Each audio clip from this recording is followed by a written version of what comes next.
Lecture 32, exponential functions and their properties. So we have another new kind of function called exponential. We have experience with all kinds of different functions: linear, quadratic, polynomial, piecewise, step functions, several kinds of functions. And we're going to learn a new one today. So to introduce you to it, I'm going to have you work through this little activity in your groups about rabbits. So the front and back of your packet, of the first page, work through in your groups, and then we'll discuss. So let's turn to the third page here. So to summarize what we found, 2 rabbit models. One is linear growth. That's where you add the same number of rabbits at each transition. So each year we have 1,000 more rabbits. So our formula is 1,000 plus 1,000 t. What does this first 1,000 represent in the linear model? The 1,000 we started off with.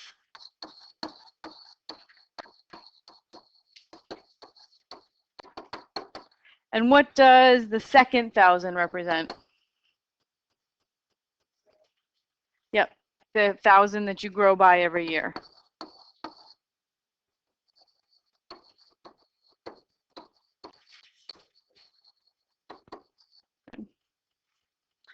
And then in the exponential model, what does this 1,000 represent?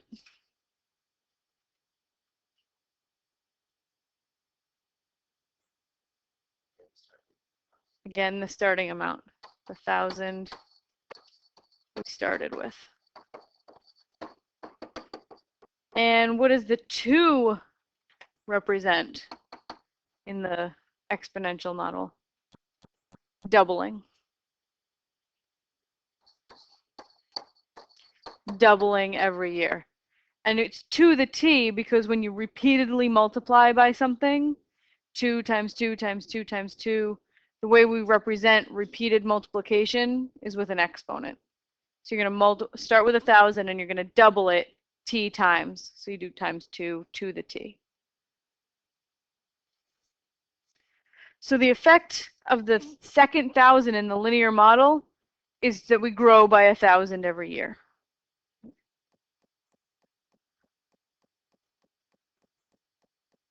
And the effect of the 2 in the exponential model, okay, I guess I already wrote those down. Sorry. So if you graphed the rabbit population using the exponential model, it should come out something like this. Just plot all the points that you got, or use your graphing calculator to look at the equation. It looks something like this.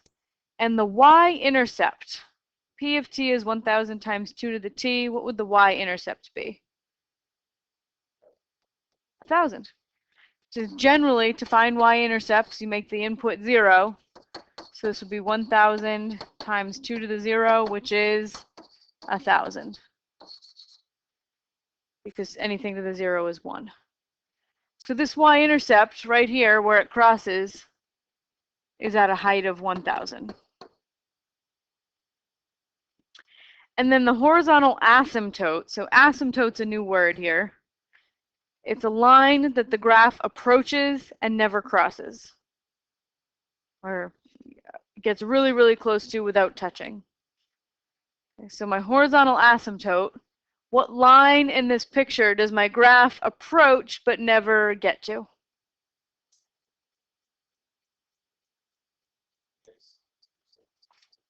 The x-axis. Yeah. The x-axis, or y equals 0.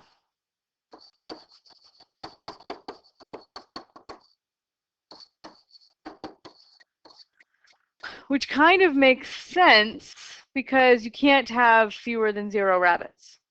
I mean, you also can't have fractions of rabbits, but mathematical models aren't perfect. Right?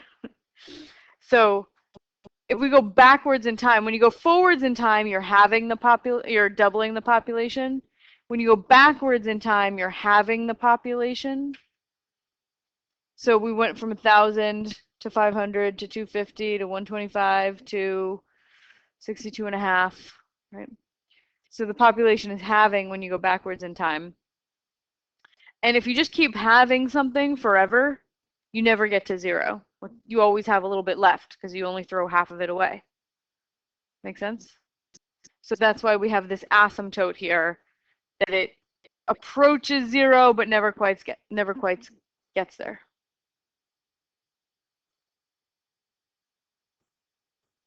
So the definition of an exponential function, I believe that this is written a little differently on your paper. It says f of x is a times b to the x, base b, and b has to be positive and not 1. There we go. Why are there restrictions on the base b? Why does it have to be positive and not 1? Because y can never equal 0. So that explains why b can't be 0, right? Because if b were 0, the function would just be f of x equals 0, which would be a boring horizontal line. Yeah. What if b were 1? What's 1 to the first? I mean, what's 1 to anything? It would stay the same. It would be the line y equals a. It would be another boring horizontal line. So that explains why b can't be 0 and b can't be 1. Why can't b be negative?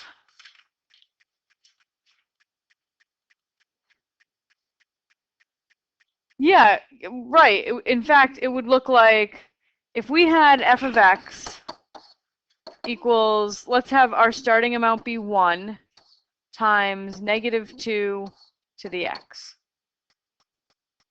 My graph, when I plug in 0, I would get 1. When I plug in 1, I would get negative 2.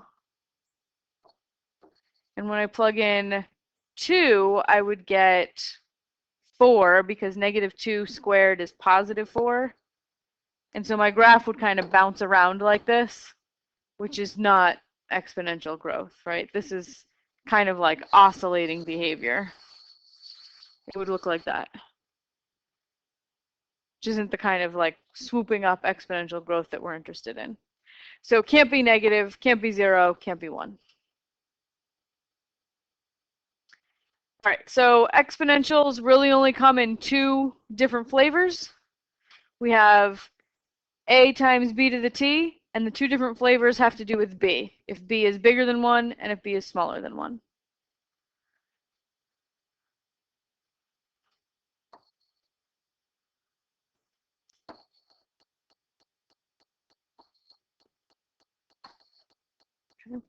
So when b is bigger than 1, we have growth.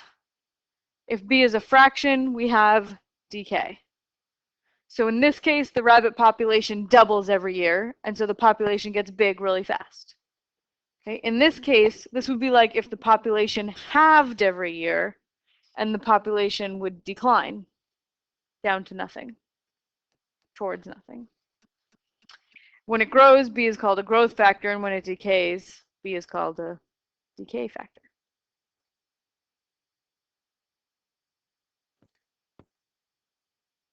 All right, so we want to come up with some general properties of exponential functions. We're going to look at 2 examples that we're going to try to generalize our results to all exponential functions. So I have them both graphed on the same set of axes, but these are 2 different graphs, the pink one and the blue one. So let's look at the pink one first. It's exponential growth. What is the domain of that function? What x values does it live on?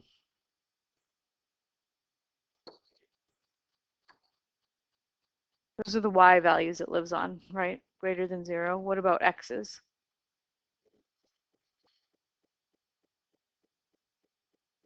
That's all that I have graphed, but yeah, negative infinity to infinity. And then, Andrew, you just told me the range. The y values that it lives on are from 0 and up. So that would be 0 to infinity. And it doesn't include 0 because, like I said, having something, you can do that forever, and you'll always have a little bit left. So it'll never get down to 0. Is it 1 to 1, the pink graph? Yes. Passes the horizontal line test. And does it have any extrema, maxes or mins? Nope. None. And end behavior. Well, let's see. As x approaches infinity, what happens to y? Goes up to infinity. And what happens as x approaches negative infinity? Goes to 0.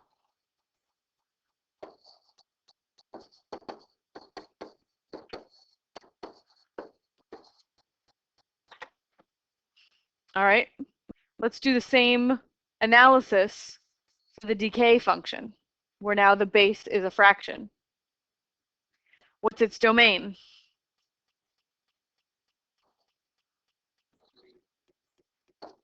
Same. Okay, and what's its range? Same. Is it 1 to 1? Yep, passes the horizontal line test. Does it have any extrema? And its end behavior is the same but flipped, right? Goes to 0 on one side and infinity to the other, but the two sides are reversed. So we say as x goes to infinity, y goes to 0, and as x goes to negative infinity, y goes to infinity.